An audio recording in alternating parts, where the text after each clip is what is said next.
Bueno,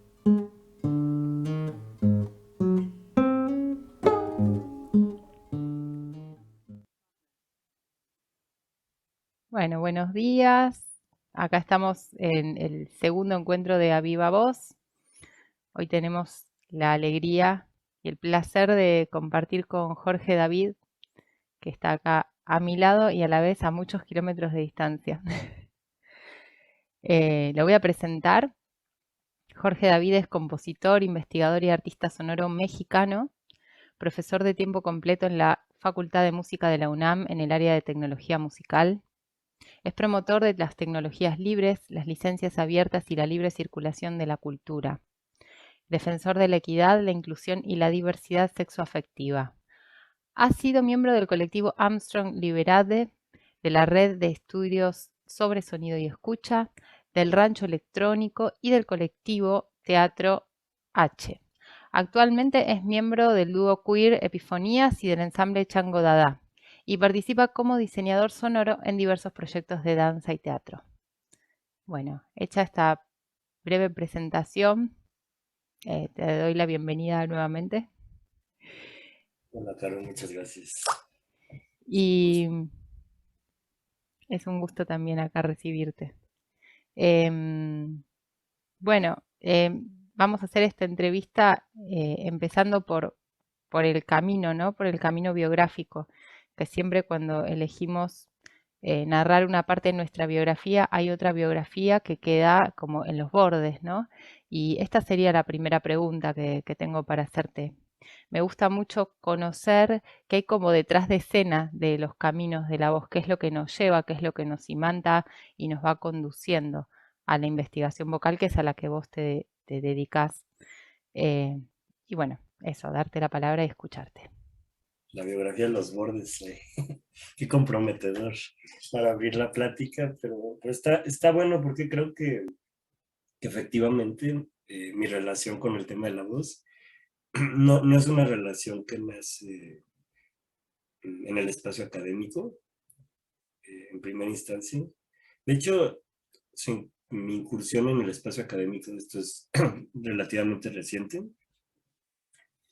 Creo que en realidad hay un par de eventos que marcaron como un interés por la voz que recientemente se reactivó por cuestiones, como dices, autobiográficas, pero desde estos bordes del CV, ¿no? En los bordes, esas cosas que no escribimos en el CV porque tienen que ver con nuestra vida personal, pero que atraviesan totalmente también lo que hacemos a nivel de trabajo académico, artístico.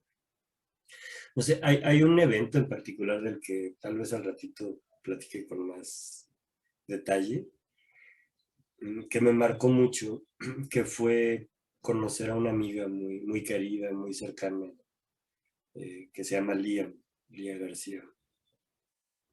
Fue en el 2015, 2016, en el borde entre 2015 y 2016, diciembre, enero, que ella me pues invitó a un colectivo en el que yo participaba a hacer la música en vivo para un performance que se llama Transirenita. Y en este performance Lía pues, estaba recreando el musical de Walt Disney de La Sirenita, ella personificando a Ariel. Y fue muy impactante para mí la experiencia porque primero yo nunca había hecho algo de esa naturaleza. De entrada nunca había musicalizado una película de Disney, pero además no era La Sirenita, sino una Transirenita, porque ella es una mujer y una activista y una artista trans que estaba también explorando lo que es la reproducción de estereotipos femeninos en las películas de Disney, pero además con una película que tiene a la voz en el centro, ¿no? Porque recordaremos que la trama de La Sirenita, digamos, tiene una coyuntura importante cuando ella va con la bruja del mar y la bruja le dice, te voy a hacer humana, pero te voy a quitar la voz, ¿no? Porque en el mundo de los humanos la voz no es necesaria, ¿no? Allá basta con que tengas un buen cuerpo, con que tengas una buena conducta y es todo lo que se necesita porque en el mundo de los humanos las mujeres no tienen voz, ¿no? Entonces hay como una capa ahí de discursividades muy violentas en realidad sobre lo que implica la voz en el supuesto mundo de los humanos, las humanas. Pero sobre todo lo que Lía puntualizó en aquel performance es el hecho de tener que renunciar a la voz para poder cumplir el sueño de la transformación. Entonces ella hacía esta analogía, yo como ex hombre cis, al convertirme en mujer trans, tengo que sacrificar mi voz porque la voz es la que me delata, ¿no? La voz es la que hace que la gente se dé cuenta de que yo no soy, entre comillas, una mujer normal, ¿no? De que yo vengo del mar, de que yo vengo de un lugar distinto y de que de alguna manera yo soy una especie de ser monstruoso que sufrió una transformación, entre comillas, no natural desde una visión purista de la sociedad, ¿no? Entonces, cuando yo estuve en ese performance, para mí fue muy, muy impactante. No sé si al ratito de tiempo podemos platicar más, incluso tengo algunos ejemplos del performance, pero para ahorita no desviarnos de esta autobiografía. Lo que puedo decir es que en ese momento algo se quedó ahí, ¿no? Como sembrado. Como que dije, ah, caray, algo hay que me llama. Y después pasaron algunos años. Yo con Lía siempre mantuve cierto contacto, pero, pero era como un contacto ahí más o menos distante. Y hace 2 años y medio, más o menos, justo cuando empezaba la pandemia, mm, pues a nivel de biografía personal tuve como una ruptura muy fuerte en mi vida. Eh, Tuve un cambio de casa, terminé una relación muy larga. Pasaron esas cosas que pasan en la vida que a uno le mueven el tapete y te hacen preguntarte quién diablos eres, ¿no? O sea, ¿qué pasa contigo? ¿De dónde vienes? ¿A dónde vas? Y en ese momento por alguna razón empezó a surgir mucho esta pregunta de cuál es tu voz, ¿no? No sé si a quienes nos escuchan les ha pasado, pero a veces somos personas muy complejas que nos atraviesan muchas vocalidades, ¿no? Y cuando pienso en voz no pienso solamente en la voz física, sino en la voz como una enunciación, una capacidad enunciativa, ¿no? Entonces yo pensaba, bueno, yo soy un poco compositor, un poco académico, un poco militante de algunas luchas, un poco persona, a veces somos un poco personas también, pero que de todo eso se anuncia cuando yo hablo, ¿no? O sea, como que entré en esta etapa de crisis existencial y a partir de ahí, por alguna razón, reconecté con Lía, ¿no? O sea, empecé a recordar esa sirena como un canto de sirena. Y entonces, como que la busqué, empezamos a hablar mucho, nos reencontramos, y a partir de ahí empezaron a surgir muchas voces alrededor que me hicieron sentir que era necesario plantearse una pregunta muy existencial de ¿quién habla cuando se escucha mi voz? Y creo que esa pregunta me empezó a llevar a una serie de viajes, de travesías, eh, pues que me hicieron tener la necesidad de llevar también a la pregunta académica esto, ¿no? Y a la pregunta artística. Es un poco como dejar que eso permea en los distintos registros de lo que hago, ¿no? Cotidianamente. Y pues también esto me llevó a conocer personas que también tenían eso como algo central. Y pues sí creo que es la biografía de Los Bordes empezaría en aquel performance con Lía, de que ella para mí es como una guía de la exploración sobre la voz, un acompañante, ¿no? Como una especie de hada acompañante en este camino. Y por eso siempre me remito a ella cuando me preguntan sobre mi interés por explorar la voz, ¿no? Sí. Gracias. Qué hermoso. Yo tengo esta intuición de que no hay biografía académica que no empiece en realidad, ¿no? Por Los Bordes. No, no, no sé si es posible esa escisión en realidad, pero con la voz es muy fuerte lo que sucede porque es como hay una liminalidad que la define a la voz en sí misma, ¿no? Como que definiera ese espacio umbral que ella siempre ocupa, ¿no? Y ese nivel de indefinición. Entonces, me parece muy lindo en tu trabajo y me parece muy lindo en esta experiencia, en esta performance de Lía, em, este lugar que tiene la voz de eso, de quiebre, de umbral, de pasaje. Em, Incluso el juego es entre animalidad y humanidad y monstruosidad. Ahora igual vamos a hablar un poco más de eso. Pero bueno, gracias por traer estas historias, estos relatos. Em, en relación a esto último que contabas de las voces que conviven en nosotras, en nosotros, en nosotres, em,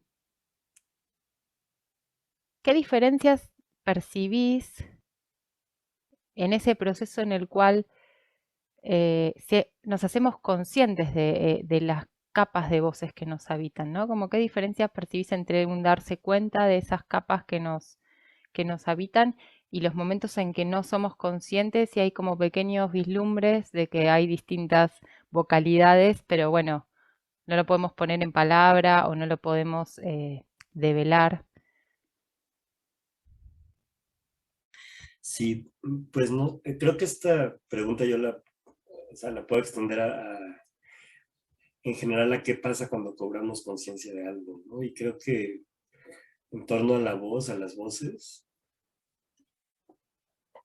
en la toma de conciencia abre la posibilidad de reconocimiento, ¿no? Porque bueno, yo ahora contaba una anécdota que me remite a un momento específico y que hay algún trazo, ¿no? Pero también nos podríamos ir más hacia atrás, ¿no? Como a qué implica, por ejemplo, yo mucho tiempo, o sea, cuando yo me acerqué a la música, a querer hacer música, yo quería ser cantante. Y el darme cuenta de que mi voz no era apta para eso, el haber entrado a clases de canto varias veces y darme cuenta de que no, digamos, de que no podía afinar totalmente bien, de que no tiene una voz potente, por lo menos eso fue lo que se me decía, ¿no? Y así fue como yo lo interioricé. Y pues fue un primer gran choque, ¿no? Porque fue darme cuenta de que mi voz no era apta, era inepta, ¿no? Para realizar ciertas actividades como cantar, que era, o sea, el sentir que la voz propia no es apta para responder a un deseo, es algo que nos atraviesa, ¿no? Y mucha gente lo vivimos de distintas maneras. O sea, poníamos el caso de las voces trans, donde es, por lo menos en la experiencia de las amigas que yo he tenido, amigas, amigos trans, amigas no binarias que también han pasado por procesos de transición, ese es un discurso común, ¿no? Mi voz no se ajusta a mi deseo completamente, por lo menos en momentos de la transición. Eh, y yo sin haber vivido una transición de identidad de género como tal, en ese sentido, sí viví la transición de aceptar que mi voz no era una voz de cantante, ¿no? A como se decía, pero también la realidad de ver que mi voz de niño, mi voz de adolescente no era tampoco la voz que se esperaba, ¿no? O sea, la voz que yo mismo esperaba de mí o la voz que la gente esperaba, o sea, la voz que podía alzar la voz y que podía hacerse escuchar. No sé, yo también viví por distintas cuestiones biográficas también de borde, pues viví una primera juventud en la que mi voz yo sentía que no se podía escuchar por muchas razones, ¿no? Y aprendí a sentirme avergonzado de mi voz por distintas razones.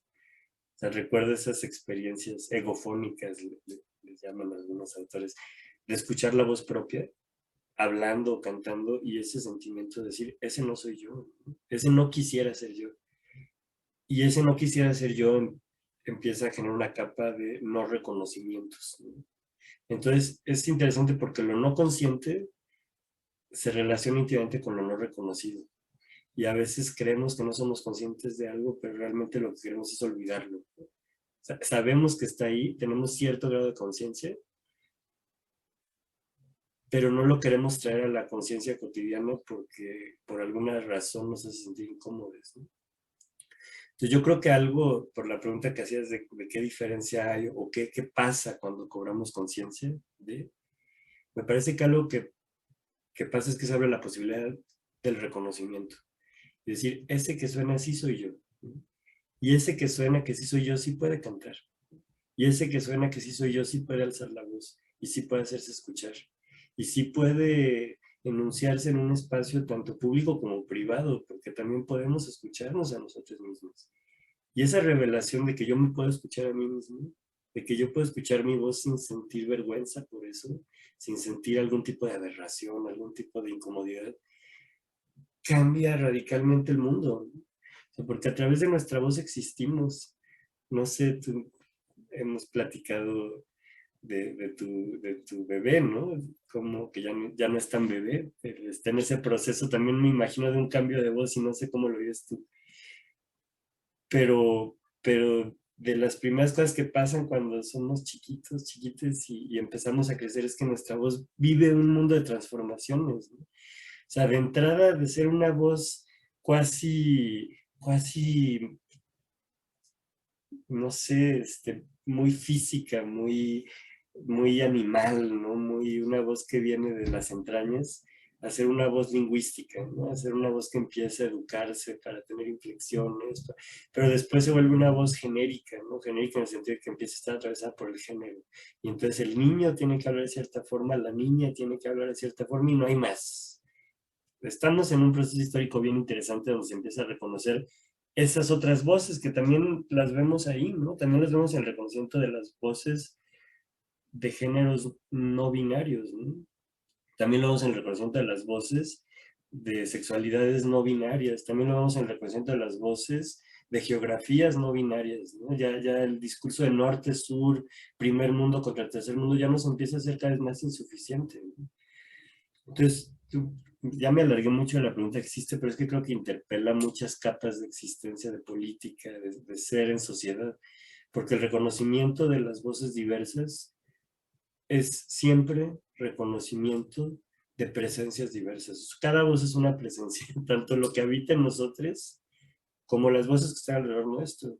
Entonces, por ejemplo, ¿qué pasa en mi caso que trabajo en una escuela de música? O sea, también pensemos cómo el concepto de voz se puede extender a presencias de maneras muy distintas. O sea, ¿qué pasa cuando en una escuela de música se abre un espacio donde se reconoce que nuestros alumnos no solamente hacen música de concierto, no solamente tocan Brahms, Vivaldi, Bach, Beethoven, Schumann, Schubert, ¿no?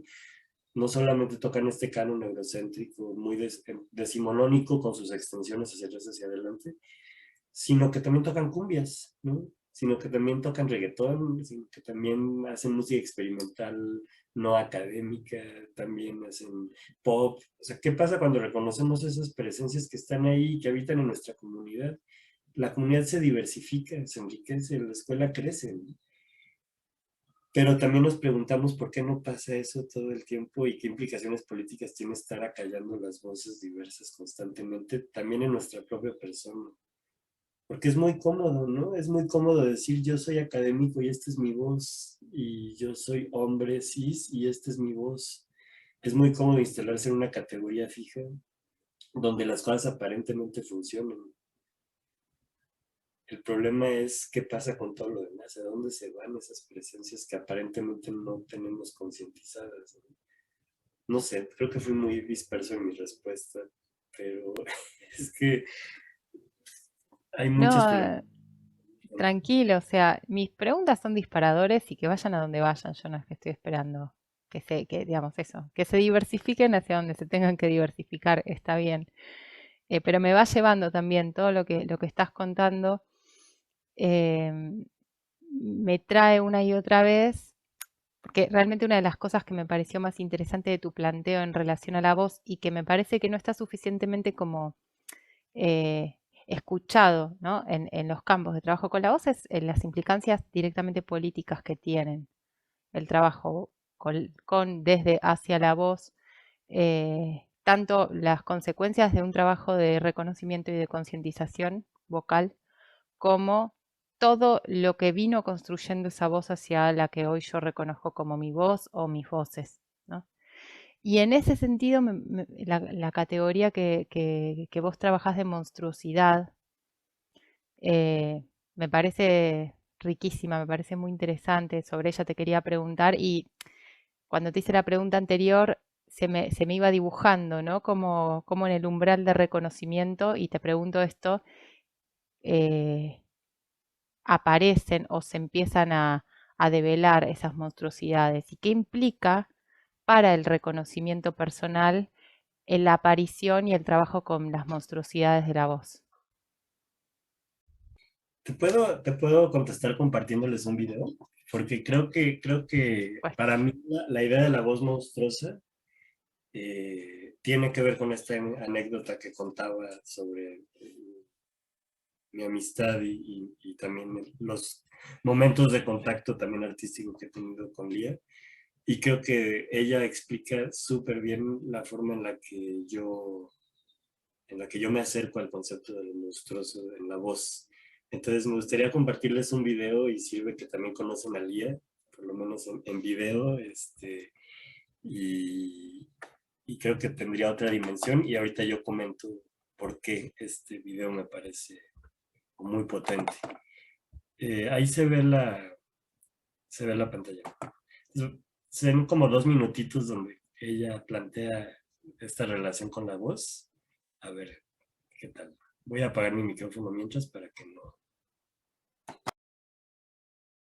Yo soy una activista transexual, soy Lía García, me conocen como la novia sirena porque cuando yo decidí iniciar mi tránsito de género de masculino a femenino, cuando decidí pararme en el mundo como lo que realmente quería hacer y cuando decidí hacerme justicia a mí misma y decirle al mundo esto es lo que yo soy y esto es lo que quiero ser, de alguna manera morí socialmente porque la sociedad me desplazó a la frontera, la sociedad me desplazó al abismo y yo decidí renacer porque esta sociedad también es mía y yo necesitaba visibilizarme en esta sociedad. Así que decidí renacer como una sirena. Aquí estamos viendo una imagen universal que muchas y muchos de nosotros conocemos. Ese momento en que Ulises se encontraba con la sirena y de repente se daba cuenta que tenía que taparse los oídos con cera para no escuchar a las sirenas porque si las escuchaba se iba a ahogar, iba a sucumbir a su canto. Las sirenas cuando alguien nos escucha, pues es su muerte. No sé si ustedes lo recuerden. Esto se exportó a Disney cuando la bruja del mar le quita a la sirenita la voz y le dice, si tú quieres ser una humana, te voy a quitar la voz, porque en el mundo de los seres humanos las mujeres no necesitan voz. Yo en mi día a día, como mujer transexual, cuando estoy en la calle, miro a la gente, me gusta darles una sonrisa, me gusta mirarles fijamente también. Pero algo sucede, ¿no? Porque la gente cuando me mira y se da cuenta que pues soy una chica que está transitando por la ciudad, una chica cuyo cuerpo a lo mejor no corresponde a lo que están viendo. Y paradójicamente cuando recupero mi voz, cuando hablo, es ese momento en que yo me pongo, por un lado, en el momento político, en el que me visibilizo como mujer transexual, porque la gente es cuando lo confirma, pero por otro lado me coloco en un estado de riesgo, porque México es el segundo lugar a nivel mundial en presentar crímenes hacia mujeres trans y hacia hombres gays afeminados, y después está Brasil. Así que ese es un momento también muy muy paradójico cuando yo recupero mi voz. Y quiero compartir con ustedes que nos encontramos en un estado de emergencia aquí en México porque hemos tenido muchos casos de transfeminicidios en este año, muchos casos de feminicidios, y el movimiento trans ahorita junto con el movimiento feminista nos estamos aliando para pedir y exigir justicia para todas aquellas que han sido silenciadas, asesinadas y saqueadas de su libertad. Por eso me congratulo de estar aquí en la academia hablando de mi historia y en este escenario junto a ustedes. Quise dejar como un fragmento un poco larguito, entre otras cosas porque me interesaba plantear una idea que a mí me parece potente y que yo retomo mucho el trabajo de Lía y de otras personas, que es la idea de que jugarse la voz es jugarse la vida. Y en muchos aspectos, ¿no? Aquí se habla de un caso, yo diría, limítrofe, donde por una diferencia de voz puede ser asesinada, ¿no? Puede ser destrozada al punto de la muerte social y de la muerte física, ¿no? Pero también podemos ver un montón de matices, ¿no? Donde jugarnos la vida significa poder estar donde queremos estar, poder decir lo que queremos decir. O sea, jugarnos la vida también significa poder hablar con quien queremos hablar, de la manera en la que queremos hablar, con la voz, con la inflexión vocal que queremos tener, ¿no? O sea, jugarnos la vida es jugarnos también el día a día, ¿no? También es jugarnos las vidas, ¿no? Las diferentes formas en las que podemos estar aquí y ahora. Eh, y en ese sentido, a propósito de la voz monstruosa, creo que sería la voz que se quiere jugar una vida distinta. Eso es la voz de la diferencia vital. Y es o sea, el monstruo en este sentido tiene que ver con la primera pregunta que hacías del reconocimiento de lo inconsciente, ¿no? Tomar conciencia de...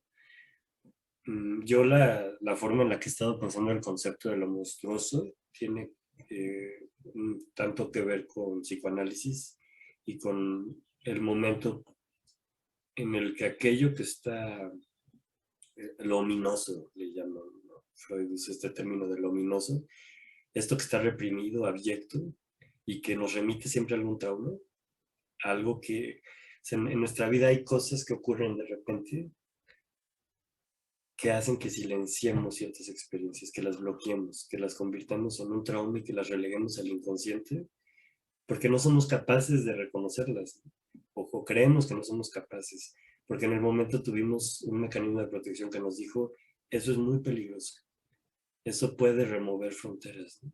Eso puede cambiarnos todo lo que hemos creído sobre el mundo, todo lo que nos dicen, y eso pone en juego la idea de que eres hombre, que eres mujer, o la idea de que eres rico, que eres pobre, o la idea de que eres argentino o que eres mexicano. O sea, eso pone en juego tu sistema de valores de estratificación social y entonces bloquéalo, ¿no? O sea, no puedes ni siquiera pensar, ni mucho menos nombrar esa experiencia que tuviste a los 3 años que te marcó de por vida. Y ahí es donde entramos en el terreno de eso ominoso que cuando por medio de algún tipo de procedimiento, que puede ser el psicoanálisis, pero también puede ser la experiencia artística, el performance, o muchas cosas que nos pasan en la vida, de repente se toca esa llaga y de repente se le quita tierrita a eso que parecía tierra firme y te das cuenta de que ahí había una semilla. Y rascas más y esa semilla tiene un tallito. Y rascas más y ese tallito tiene una hoja. Y de esa hoja sale una flor. Y eso es peligrosísimo porque en ese momento en que tú reconoces eso que habías decidido bloquear y en el momento en que lo dejas emerger, te das cuenta de que tienen que cambiar cosas y te das cuenta de que mucho de lo que eres o de lo que crees que eres se va a poner en riesgo. Y ahí viene la noción del monstruo, porque el monstruo es este ser que habita en las profundidades y cuando sale cambia la realidad. Y es peligroso porque pone en entredicho el suelo firme en el que caminamos. Y pues no sé, o sea, creo que para mí la idea de que en nuestra voz habitan monstruos y de que si aprendemos a escucharnos y nos damos tiempo para escucharnos, vamos a empezar a reconocer capas abyectas, capas silenciadas que están en nuestra propia vocalidad. Y aquí hablo tanto en términos metafóricos como literales, ¿no? Tanto en las múltiples enunciaciones que nos habitan, el yo artista, el yo académico, el yo persona, el yo amante, el yo hermano, el yo amigo, amigue, etcétera, el yo hombre y el yo mujer, y el yo no binario que también está ahí, que todo el tiempo están emergiendo, el yo niño y el yo adulto, y el yo anciano que ya está habitando en mí en distintas dimensiones. Pues claro que la realidad se puede empezar a mover. O sea, ¿qué pasa cuando alguien de repente que ha creado su constitución social en torno a una forma de ser en el mundo, llegan y le dicen, pues tú no eres solamente hombre, ¿no? ¿Qué pasa cuando a alguien le dicen eso? Tú no tienes por qué actuar de esa forma necesariamente, ¿no? Tú no necesariamente tienes que ser un compositor que reaccione a ciertos códigos. No necesariamente tienes que escribir de tal forma, ¿no? O sea, ¿qué pasa cuando te dicen hay otras voces ahí y se pueden observar y se pueden reconocer? Es un poco como en el momento psicoanalítico cuando te dicen tú no solamente eres un niño maltratado, ¿no? O sea, tú puedes nombrar eso y lo puedes sublimar y lo puedes traer al consciente para hacerte cargo de ello, ¿no? Porque también es eso, los monstruos exigen cuidado. O sea, tener un monstruo en casa implica cuidarlo, apapacharlo, hacerse cargo de ello, ¿no? No sé, de pronto me vino a la mente una película de Sven Meyer, ¿cómo se llama? Otis, no sé si la conoces, pero el caso es que crían un monstruo, ¿no? Que empieza a comer gente y se hace una bonita analogía de lo que pasa con estas voces que ocupan cuidado, ¿no? Y ocupan también a veces contención, pero son necesarias porque la sociedad no se puede mantener como está sea, acallar voces ocupa demasiada energía y ocupa demasiada discriminación y demasiado desplazamiento de personas, de vidas, ¿no? Y entonces por eso a mí me interesa mucho esta manera política de entender la voz monstruosa como una voz en la que se juegan las otras vidas posibles, ¿no? O sea, doy como todo este giro para hablar de las voces de otras vidas posibles, que son me parece que es una necesidad social que tenemos hoy en día de reconocer todas esas vidas posibles, porque están ahí, ¿no? Y van a estar ahí y hay que fomentar que estén ahí. Totalmente.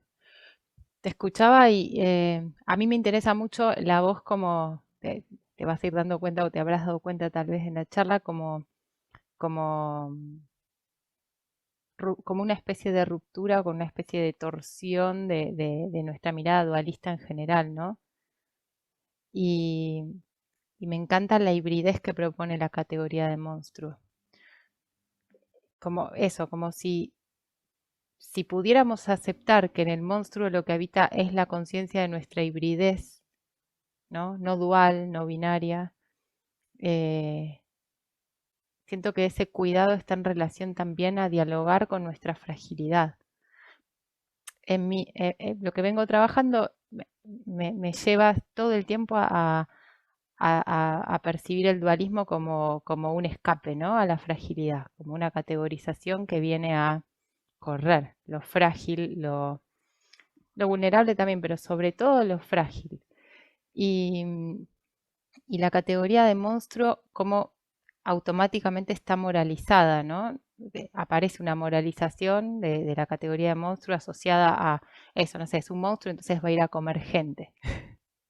Es un monstruo entonces, y, y en realidad, si lo pensáramos desde un espacio en donde la hibridez fuera, no sé si me gusta la palabra ley, pero vamos a ponerla ahí para decirlo rápidamente, eh, esa monstruosidad tal vez no tendría ese lugar, ¿no? De contracción, de contención y después de necesitar ir a comer gente. Y siento que cuando trabajamos desde las voces, bueno, en mi caso trabajando con las vocalidades específicamente, como con el trabajo vocal, me he encontrado con experiencias en las que estas cosas de las fronteras, de los bordes, aparecen y al integrarse como permiten una voz más resonante y una voz más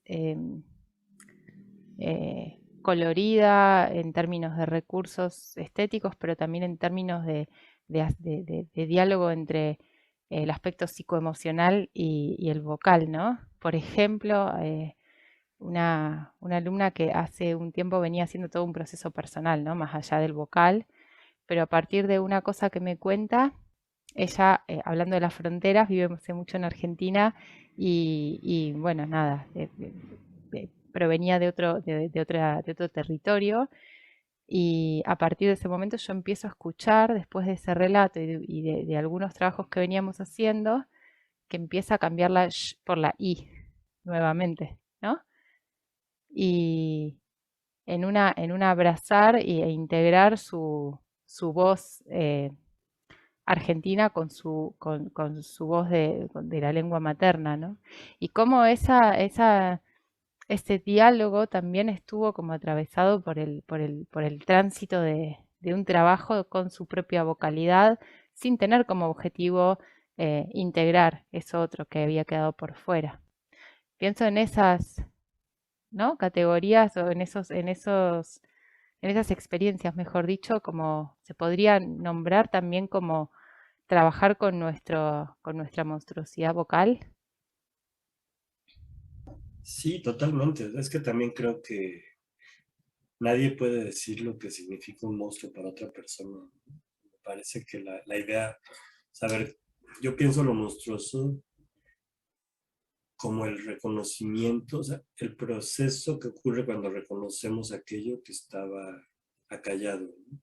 Pero eso puede tomar múltiples formas. Creo que también es una reducción pensar en que lo monstruoso necesariamente tiene que ser ruidoso, ¿no? Necesariamente tiene que ser estruendoso, necesariamente tiene que ser agresivo en un sentido como... O sea, creo que siempre hay cierta agresión en el sentido de que pone sea, golpea nuestra forma habitual de entender las cosas, pero me parece que también puede haber monstruosidades tiernas, ¿no? O sea, por ejemplo, creo que algo sobre lo que habría que hablar es sobre la ternura de lo monstruoso, ¿no? Y viceversa, lo monstruoso de la ternura que puede llegar a removerlo todo, ¿no? Y también creo que puede haber monstruosidades sigilosas, ¿no?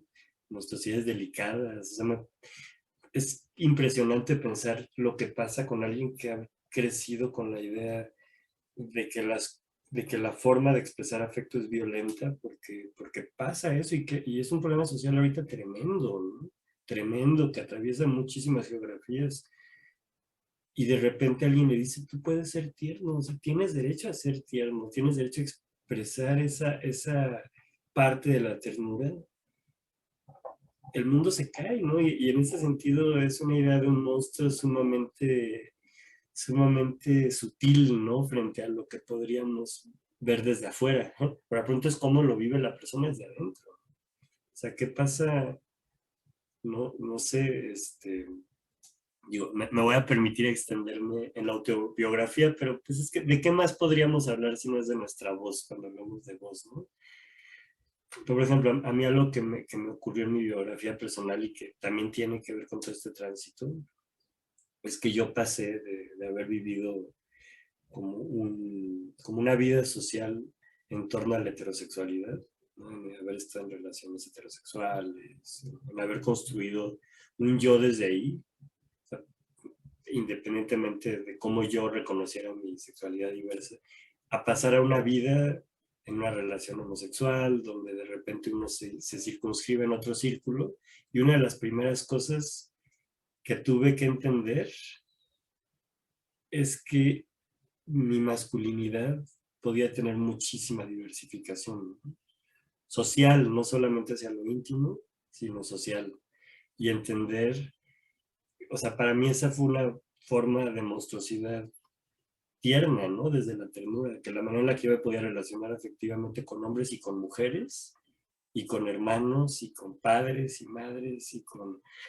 También podía venir desde la caricia, por ejemplo, y tomar conciencia de lo interiorizado que tenía el no poder hacerlo es algo monstruoso. O sea, es como decir, entonces todo lo que he vivido hasta el día de hoy de alguna manera es una mentira. Digo, un poco así, es como lo viví en su momento, ¿no? ¿Qué pasa con eso? Y hablando con muchas personas sobre la voz, sobre cómo vivimos, por ejemplo, el ser hombres, o pensando yo como la gente que comparte más una experiencia de vida conmigo, nos damos cuenta de que se nos ha inculcado una forma de dar y recibir afecto que deja demasiadas cosas fuera. Y el darle voz a esas posibilidades de afectividad es monstruoso, pero es una monstruosidad que desde el imaginario, desde el imaginario casi hollywoodense sería como una monstruosidad inversa, ¿no? Como el antimonstruo, el monstruo de la fragilidad, como dices, ¿no? Pero me parece que las historias pueden ser tan diversas como las personas, ¿no? Entonces, sí, que me parece bien importante esa puntualización que haces, porque desde mi perspectiva sería sumamente limitante pensar que lo monstruoso tiene que responder a ciertas cualidades inmanentes, y si no ya no es monstruoso. Como si alguien tuviera derecho de decir qué es lo que remueve el piso a otras personas. No sé, los monstruos también también deberíamos hablar también de monstruos diversos, resonantes, que se despliegan en muchísimas formas. Y no sé, o sea, sobre esto, quizás si tenemos tiempo me gustaría compartirles dos, un poco también para ver la diversidad de formas que esto puede llegar a tener incluso en expresiones artísticas. No sé que varias de las personas que nos escuchan quizás también trabajen artísticamente con la voz y tal vez se pregunten, porque yo me lo he preguntado, bueno, ¿y a qué sonaría el monstruo? ¿No? O sea, ¿cómo podría yo imaginar algo sonoramente a partir de estas ideas? Y un poco en contraste les quería mostrar dos voces que en su momento cuando las escuché me resultaron profundamente monstruosas y que son súper contrastantes, ¿no? Una respondería más como esta idea del monstruo ruido y otro a un monstruo ternura, transición, que en ambos casos a mí me parecieron muy monstruosas en el sentido de que decían, Dios, ¿qué está pasando? ¿No? ¿A dónde me lleva esta escucha? No sé, ¿tendremos tiempo de escuchar unos fragmentitos de estos audios? Por supuesto. Entonces, miren, uno de ellos es puro audio, entonces voy a compartir audio.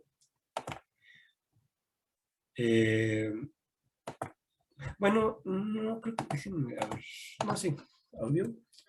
El primero es de un artista que yo estuve siguiendo mientras hacía una investigación sobre música hecha con software libre y música sobre todo que exploraba el ruido con software libre. Esto es algo que estuve haciendo hace años y llegué a este artista, pero esta pieza en particular que les voy a compartir, si pueden escuchar con audífonos y poner mucha atención a la diversidad que existe en lo aparentemente homogéneo.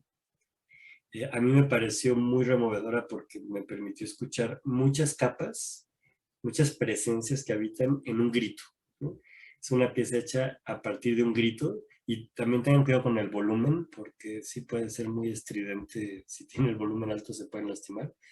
Entonces, sí háganlo con precaución. Y a ver qué les parece. O sea, voy a poner unos 2 minutitos y el ejercicio que les propongo es pensar cuántas voces habitan en esta voz, ¿no? Y cuántas sensibilidades. O sea, no sé, les propongo abrir la sensibilidad a encontrar la ternura que habita en esta voz, encontrar el miedo, la fragilidad que habita en esta voz, encontrar también el coraje, también encontrar la dureza. O sea, no sé, me gusta mucho esta pieza porque nos pone un abanico, un gran arco iris de emociones que habitan la voz, pero que no las escuchamos en primer plano. Tenemos que ir abriendo la escucha, soltando la escucha, poniéndonos flojitos al escuchar para poder empezar a apreciar toda esta sutileza que existe en el grito. Entonces les pongo un par de minutitos. Después, Caro, igual te paso los links de todas estas cosas por si quieres hacer un playlist o algo, tenerlo a disposición en el canal de YouTube. Estaría fantástico. Ahí va.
No sé, quizás de pronto es como un golpe así de ruido muy fuerte, pero no sé si si hace algún sentido lo que digo. Yo escucho muchísimas capas y tal vez soy muy condescendiente con el ruido, pero realmente me parece que es un ejemplo como de un gran blanco de voz, donde tenemos un montón de colores reflejándose, ¿no?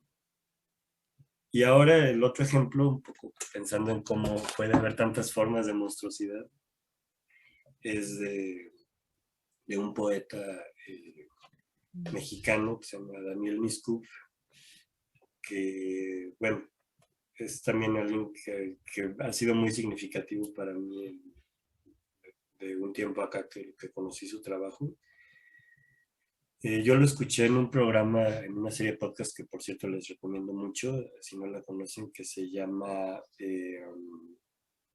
La Hora Trans. Está en Spotify y en otras redes, que conduce Luis Almaguer, que es también una cantante fantástica, igual mexicana, una cantante trans que tiene este programa donde entrevista a distintas personas que se asumen como trans desde distintas experiencias, ¿no? Hombres trans, mujeres trans, también hombres, mujeres, o más bien personas no binarias, pero que han vivido procesos de transición. Y cuando escuché el programa de Daniel Miscub, me llamó mucho la atención que él habló justamente de la transición de la voz en la poesía. Y entonces habló de un ejercicio que después encontré y está disponible en internet, al menos parte, donde él se graba leyendo su propia poesía en distintos momentos de su transición vocal, ¿no? Cuando él empieza un tratamiento, cuando él decide hacer la transición para devenir hombre trans, y entonces entra en un tratamiento que empieza a transformar su voz, y son poemas muy, muy fuertes, porque van documentando el tenerse que despedir de una voz para abrazar otra voz, ¿no? Y tener que reconocer esa voz justa, o sea, hacerse consciente de esa voz que habitaba, pero que cuando emerge también implica de alguna manera el despedirse de la voz anterior. Entonces también hay una cosa interesante, a veces reconocer esas voces que habitan en nosotros también implica despedirnos de otras voces, ¿no? O por lo menos dejar que se transformen. Por eso creo que también hay algo monstruoso ahí, porque implica cambiar la configuración nuevamente de lo que hemos sido hasta ahora. Y pues eso implica una renuncia también, ¿no? Que no es fácil, no es fácil. Y entonces, en este otro ejemplo, de alguna manera para mí también es una forma de grito, pero con una manera de expresión bien distinta, ¿no? Entonces les pongo también un cachito de esto. Todavía estoy compartiendo el audio, entonces nada más voy a... ¿Sabes? En este caso sí les voy a compartir la pantalla para que vean también la página web y que si por ahí quieren la puedan consultar. Buenísimo. Yo después te voy a pedir los links y los voy a poner en el canal de YouTube abajo, como para que las personas que quieran puedan linkear directamente con todo lo que fuiste compartiéndonos. Perfecto, perfecto. Pero bueno, por lo pronto, pues ya podemos ver en pantalla, esta es la página donde está esto. Es Vimeo Niyu y sí, yo te paso todos los links y vamos a escuchar este cachito. Para comenzar esta historia, habrán existido 2 o 3 lágrimas caídas, un par de gritos y quizá paredes en pie que anhelo derribar. Si supiera concretamente para qué sirve tener el ciberespacio en la mano, podría acomodar la tierra a mi manera. El cielo sería verde y el mar no tendría sal. Quizá mis ojos se abrirían completamente para mí. No perderían el tiempo jugando a ver el techo. Si pudiera salir de cada una de estas cajas de cartón en las que me metieron al nacer, podría mostrarles mi piel, cuyas heridas son solo angustias torpes autoinventadas. Hay tantas cosas allá afuera, y no me canso de verlas desde el agujero que he hecho con la punta del bolígrafo. Pero ahí se detiene mi vista. Vuelvo a cerrar los ojos y sueño con el ciberespacio que en realidad no existe y que además no entiendo. ¿De qué sirve tenerlo tan cerca de mis manos?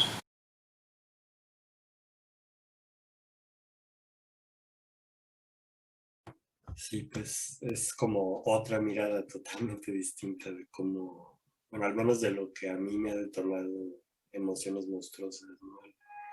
De repente, esta cuestión de ir escuchando la voz que va cambiando, siento que también a mí me ha hecho pensar en cuántos cambios hay en mi voz cotidianamente, ¿no? O sea, con algo tan cotidiano o si quieren hasta trivial como el hecho de que hoy estoy un poco enfermo y entonces quizás se note, ¿no? Que no sé si lo note alguien que no conoce mi voz en otros contextos, pero ahora mi voz es un poco más grave, ¿no? Un poco más rasposa porque la garganta está irritada.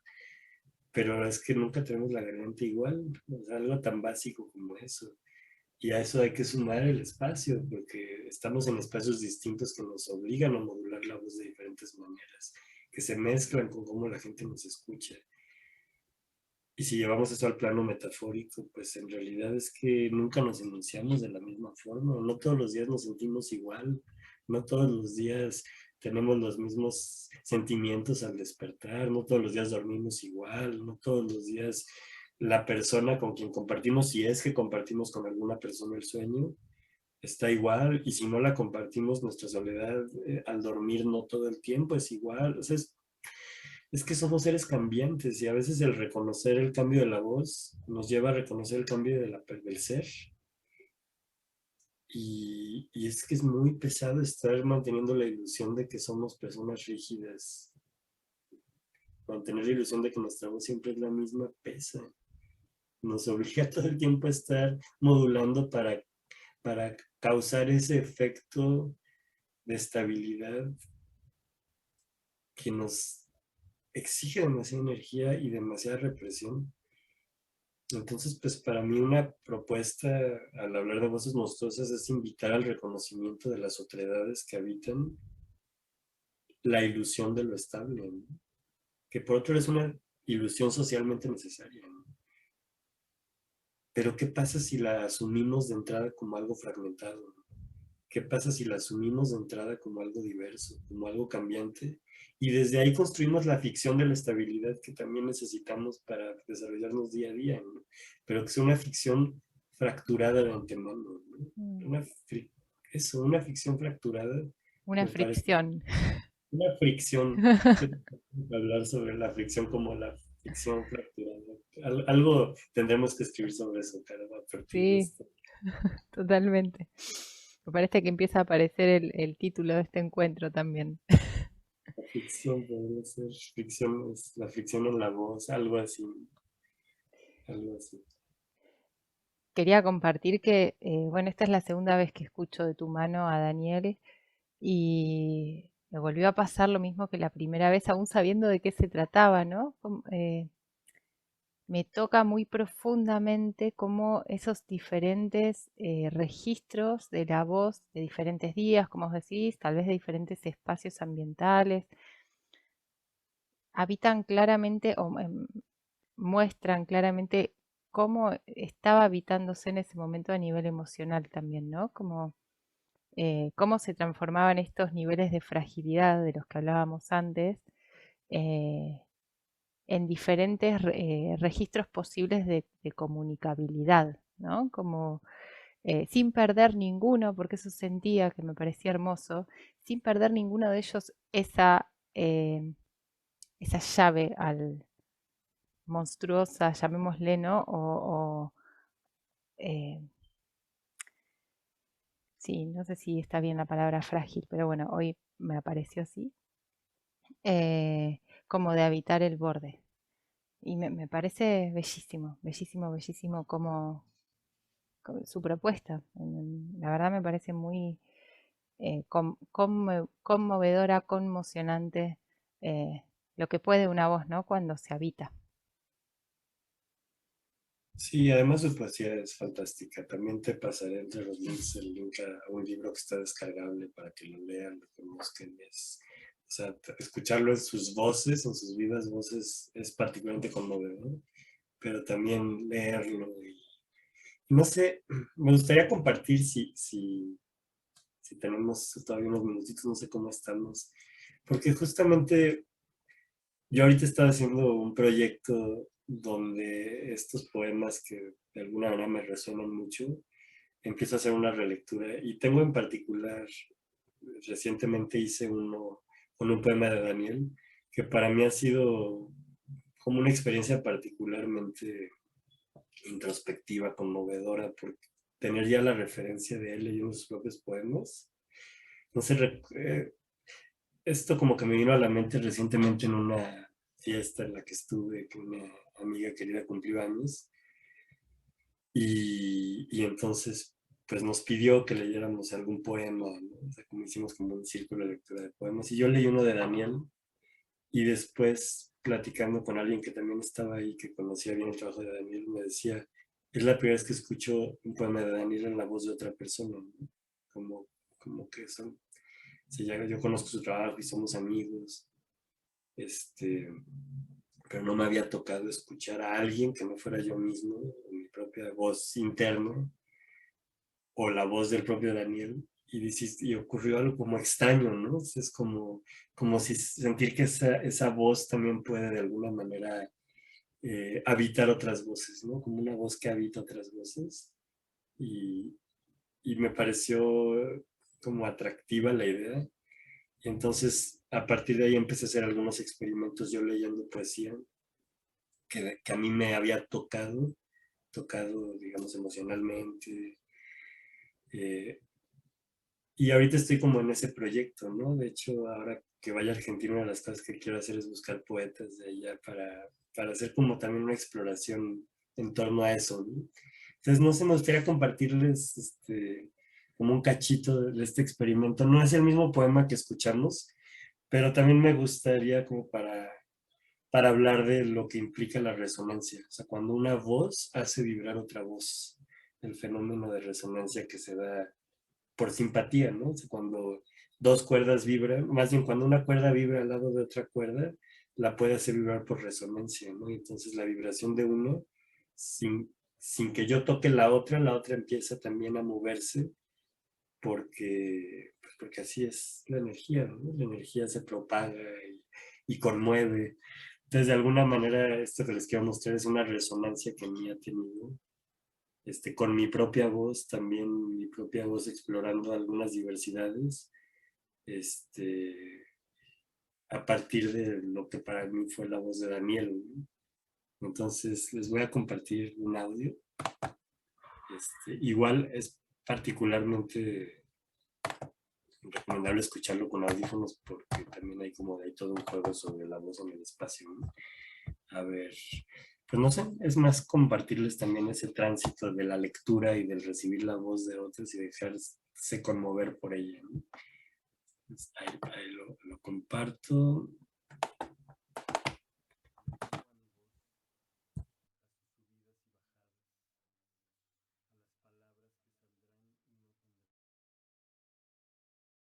No suena, ¿verdad? A ver, un segundito a ver qué pasa. Ah, ya. Ya me acordé, es que cuando terminé la otra le bajé el volumen a todo para hacer el fade out. Ahora sí, ahí va.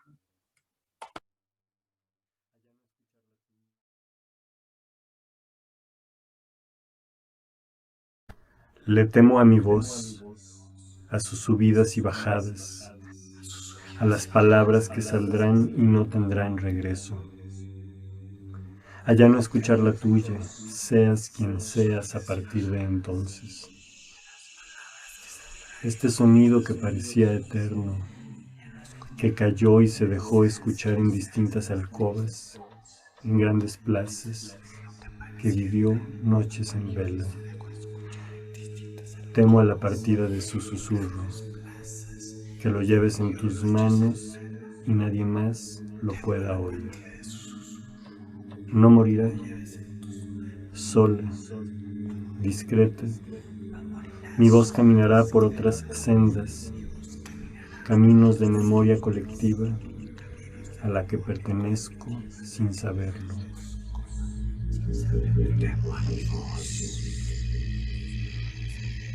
Subidas y bajadas, subidas y bajadas, Temo la partida de su susurro, te lo lleves en tus manos. Palabras que saldrán. Nadie más pueda. Las palabras que saldrán y no tendrán regreso. No. Las palabras que saldrán y no tendrán regreso. No.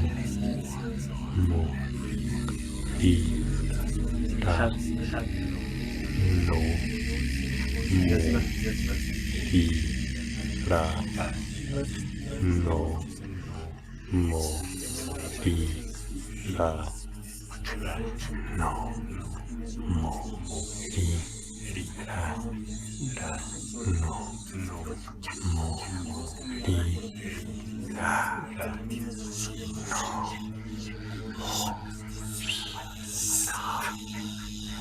No morirá.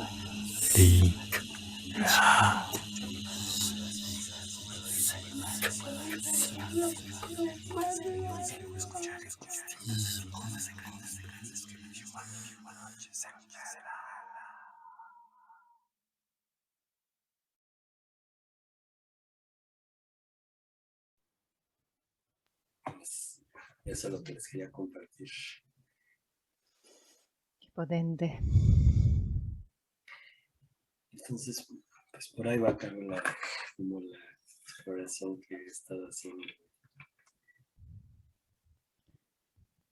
Se dibuja mucho, digamos, dentro de la escucha inmersiva que propone, ¿no? Esto a lo que te dedicas, porque escuchando esto y escuchando algunas otras cosas de tu trabajo de artículos que nos has compartido y que también voy a poner a disposición, eh, también me resulta muy eh, potente ese trabajo con los planos, esos trabajos eh, como que dialogan la semántica y la rítmica de una manera muy particular, ¿no? Como, bueno, eh, es una experiencia que se puede definir un poco, pero que es buenísimo tenerla a mano para que cada quien se sumerja, porque eso es inmersiva, ¿no? No se puede reemplazar la escucha con una descripción. Eh, Gracias, muchas gracias. Sé que estamos en horario para que vos te vayas, que tenés un compromiso.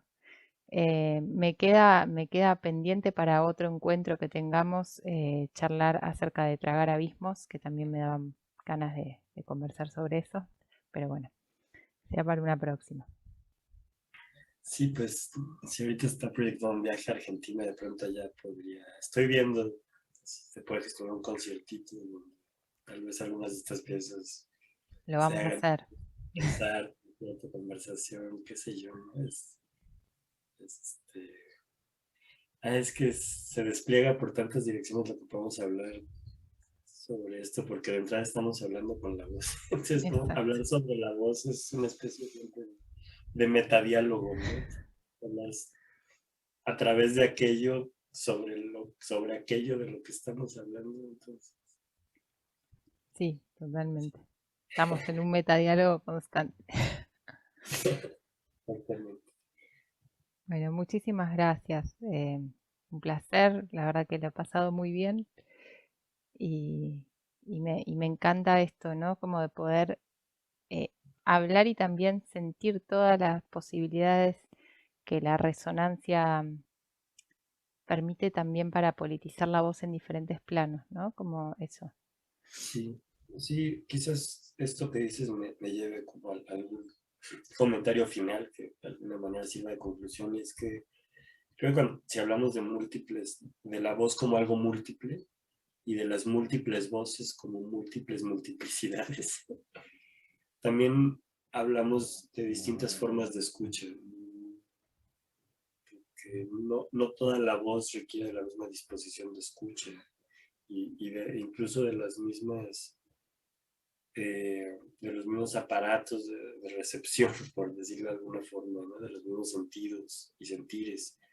O sea, lo digo por esto que decías de que la voz, hablar de la voz también es algo que se siente, ¿no? Y también es algo táctil, y también es algo que huele, y es algo que se siente en la garganta, que vibra, y que también se entiende, ¿no? Porque yo también algo que me interesa mucho es también reivindicar la importancia del discurso académico, también reivindicar la palabra, reivindicar también lo intelectual, porque no se trata de superponer totalidades a otras totalidades, más bien creo que se trata de asumirnos como seres complejos Y que si tenemos múltiples voces y si nuestra voz es compleja, también nuestra escucha requiere ser compleja. Y requiere ser una escucha que sienta, una escucha que entienda, una escucha que vibre, una escucha emotiva y emocional, afectiva. Entonces, no sé, quizás si alguien de quien nos escucha alguna vez ha pensado cómo puedo escuchar a las múltiples voces que habitan en mí, pues tal vez algo que podría yo decir ahorita es abriendo todos los sentidos, ¿no? Todos, o sea, realmente dejándose traspasar por la sensibilidad múltiple, porque pues somos todo lo que podemos ser en la medida en la que estemos abiertos a sentir ese monstruo, ¿no? Que somos. El monstruo no solo se ve, no se escucha, se siente. Por eso a mí me ha interesado también esta cuestión de la escucha inmersiva, porque de alguna manera nos ayuda a recordar que estamos en un espacio multidimensional, ¿no? Ya no digo tridimensional, sino multidimensional. Hacia donde vaya, veamos, miremos, volteemos, escuchemos, hay estímulos, ¿no? Ahorita te estoy escuchando a ti con toda la atención que puedo, pero inevitablemente hay pájaros afuera, hay un avión que ahorita está pasando, volteo, y eso es la riqueza de estar vivos.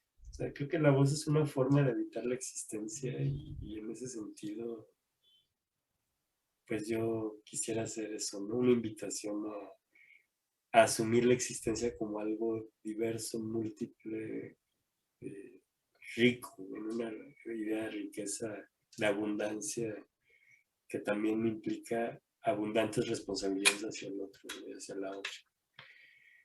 Entonces, pues eso quería como dejar como una reflexión de cierre. Maravilloso. Muchas, muchas, muchas gracias. Y bueno, seguiremos en próximas, sobre todo cuando vengas acá. Sí, estaremos ahí a la orden para compartir voces. Muchas Bien, gracias. gracias. Bueno, un gran abrazo y feliz día para ti. Luego y saludos a todo quien me escuche, vea, siempre. Chao. Adiós.